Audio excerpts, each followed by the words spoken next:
More than 2 weeks into the season, baseball's sample sizes are still small, but the first meaningful signs of stability are starting to emerge.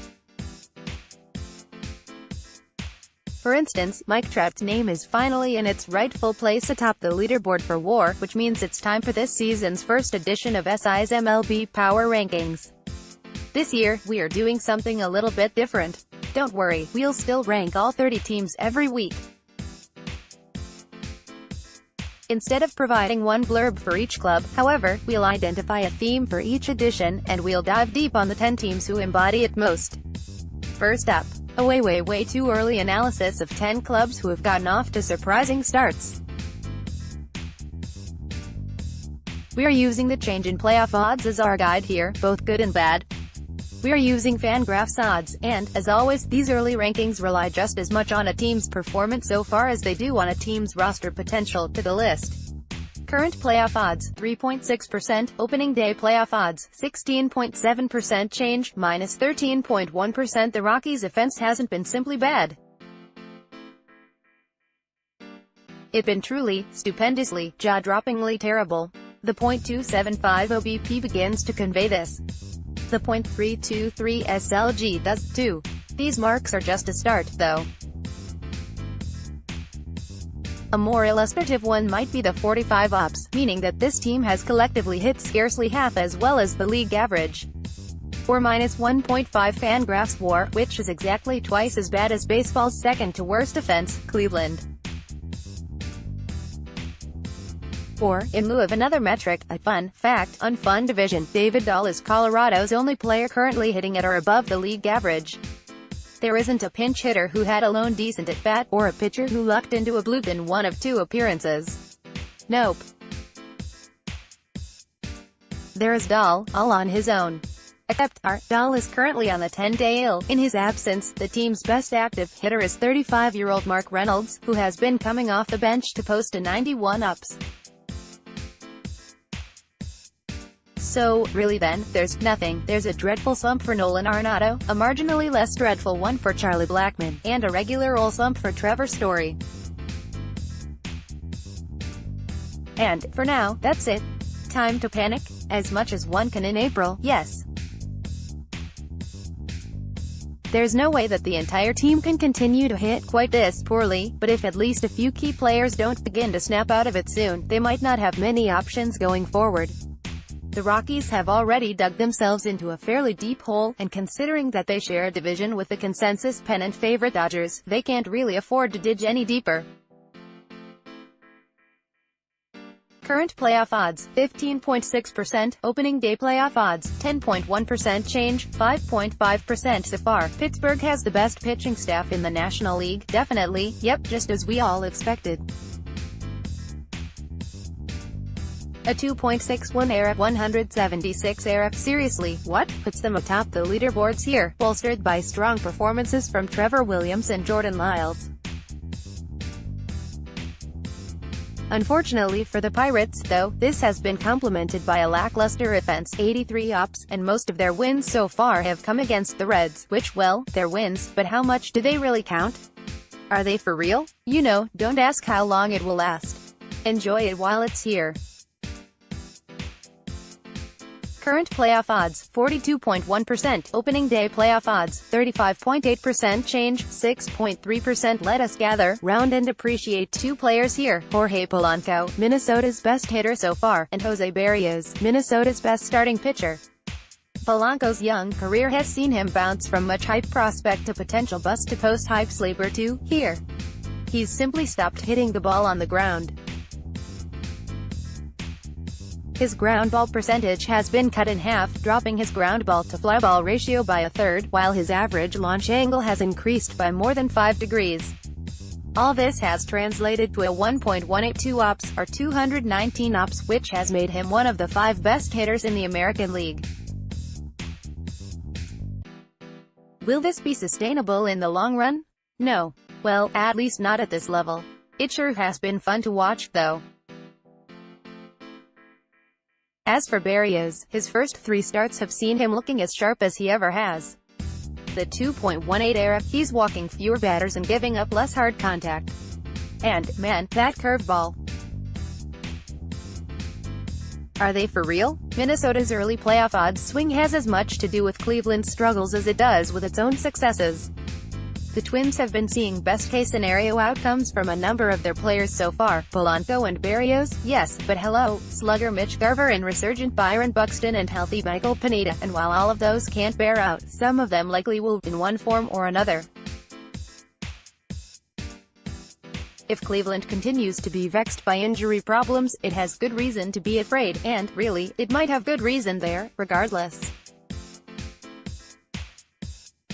Current playoff odds, 54.7%. Opening day playoff odds, 39.6% change, 15.1%. Pete Alonso's true talent level does not look like a guy with a 244 ups. It just isn't, because no one's does. Okay, 2001-04 Barry Bonds, and 1920-21 Babe Ruth. That's it. So far, though, it's just who the rookie has been. Some of this is small sample size messiness. Some of it is real substance. And all of it has helped the Mets' 115 ops, the strongest offense so far in the NL East. Other key contributors, Michael Conforto, Jeff McNeil, StatCast darling J.D. Davis, are they for real? On one hand, if everyone stays healthy here, what's going to stop them? On the other hand, they're the New York Mets, staying healthy is not their strong suit, and being stopped by baffling factors that come out of nowhere is. Current playoff odds, 61.7%. Opening day playoff odds, 90.3% change, minus 28.6%. It's looked bad. It has. It's looked really, really, really bad. The rotation has been a disaster. Chris Sale's velocity has disappeared. Rick Porcello has been a general nightmare. David Price hasn't been especially sharp. Their 8.78 era is the worst in baseball, and it isn't close. Boston's bullpen has been better, how could it not be, but it can only do so much, and the offense hasn't exactly put the team in a place to succeed, either, with an 89 ups. It's hardly the biggest problem here, but it's almost impressive that Eduardo Nunez managed to enter Friday with the rarely seen 1 ups. That's not missing a digit. Basically, nothing is right, and everything is varying degrees of wrong. Time to panic? Well, panic is strong. The foundation of last year's championship team is still here, after all. And beginning the season on a lengthy road trip might have made matters look worse than they would have otherwise. But there's not too much room for error in a division shared with the Yankees and Rays, and if the rotation doesn't right itself soon, Boston will be looking at an uphill battle. Let's put it this way, the 1910 Pittsburgh Pirates, 86-68, hold the record for worst season by a team who won 105 or more games in the previous year. Right now, it doesn't seem crazy to think that could be matched by the 2019 Boston Red Sox. Current playoff odds, 39.2%. Opening day playoff odds, 64.2% change, minus 25%. This, too, has looked bad. But Chicago's situation is different than Boston's. It isn't a case of struggle across the board. In fact, there hasn't been any notable struggle here at the plate. The Cubs actually have one of the strongest defenses in the National League, second only to the Dodgers in ops. Their pitching, however, has been another story. With 5.03 BB9, the rotation has allowed more walks than any other. With 2.61 HR9, it's given up more dingers than any except the Red Sox's. Meanwhile, the bullpen has offered relief in name only. By Fangraphs WAR, the pitching staff has collectively been worse than every other besides the Orioles, which, yikes. Time to panic? It's statistically unlikely that the entire pitching staff will continue to be this bad. It should get better. Or, at least one pitcher should get better. Hopefully. Still, while they're waiting, there's only so much solace to take in the offense, and this division doesn't allow much in the way of wiggle room. So, no, it's too early to panic. But it's perfectly reasonable to feel the uneasy itch of growing concern. Current playoff odds, 35.8%. Opening day playoff odds, 27.9% change, 7.9%. The Cubs' losses have been the Brewers' wins. both directly in 2 out of 3 games in the club's won series so far, and indirectly in, well, everything else. Milwaukee's position atop the division looks rather precarious, though. It has the worst run differential of the 5 teams, despite holding down first place. Sure, run differential can easily be misleading in April, with just one blowout needed to put the figure out of whack, but Milwaukee's offense 103 ops has been only slightly above league average, and its pitching 91 ERA has been below it. This doesn't bode particularly well. Are they for real? The Brewers' rotation appeared to be a likely weak spot this winter, and so far they've proven that true. See 5.64 ERA. Unless they see a speedy return for Jimmy Nelson, or run out to grab Dallas Keuchel, there isn't reason to believe it will get much better. That's a tough spot to be in, and while this offense has the potential to carry them quite a bit, it can only do so much. Current playoff odds, 21.2%, opening day playoff odds, 32.3% change, minus 11.1%. Seattle's early surge has knocked a sizable dent in Oakland's odds. The A's have been perfectly fine, 114 ops, 103 ERA, certainly much better than they were at this time last year, but they haven't been anything more than that, and perfectly fine just isn't good enough for the All-West, even when, or if, Seattle starts to cool down. There's plenty to enjoy here. Chris Davis's home runs, Ramon Laureano's arm, Blake Trinan's slider, but, so far, there just hasn't been enough to set them apart. Time to panic? Nah. It's not necessarily the best place to begin the season for a team looking to grab a second straight playoff spot, but it's decent enough, and there's no specific problem area crying out for attention. Beyond that, Oakland has to believe that a window of opportunity will be coming at some point, even if there's no guarantee that the team will be able to capitalize on it. The Mariners, eventually, will have to begin obeying the laws of space and time in baseball. We think, current playoff odds, 16%, opening day playoff odds, 2.3% change, 13.7%. It does not make any sense that this team has done what it has. Domingo Santana, Daniel Vogelbach and Ryan Healy should not be the anchors of an offense that looks like a record-breaking slugging machine. Jay Bruce should not be on pace for 87 home runs. Tim Beckham should not be in the running for the best position player in baseball so far.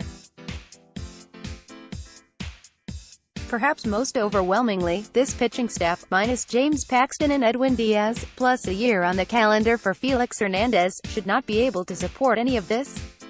And, yet, all of this has been happening, and Seattle has the best record in baseball.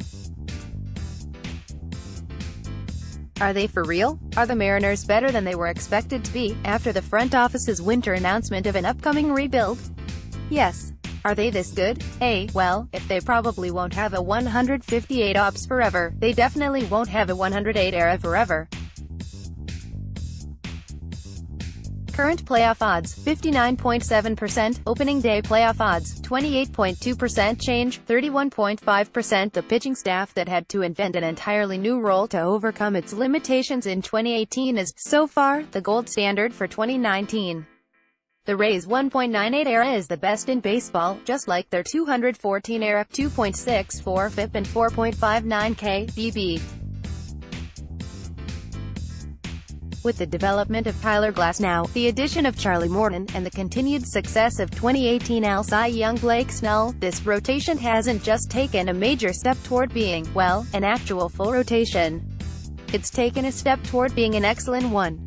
Throw in bullpen ace Jose Alvarado, and this pitching staff is looking remarkably strong. Strength juice gives the team the edge here over Seattle. The offense's early success hasn't been quite so radical, but with a 103 ops, it's been perfectly solid, bolstered by strong starts from Austin Meadows and Yandy Diaz. The Rays probably won't have every aspect of their club stay this sharp for the rest of the year. If even half of them keep it up though, watch out.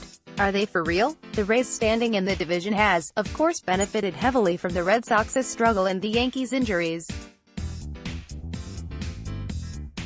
Will Tampa Bay stay on top of the AL East? Possibly, but it isn't likelier than not. Will it keep things close, remaining, at the very least, a serious contender? Definitely.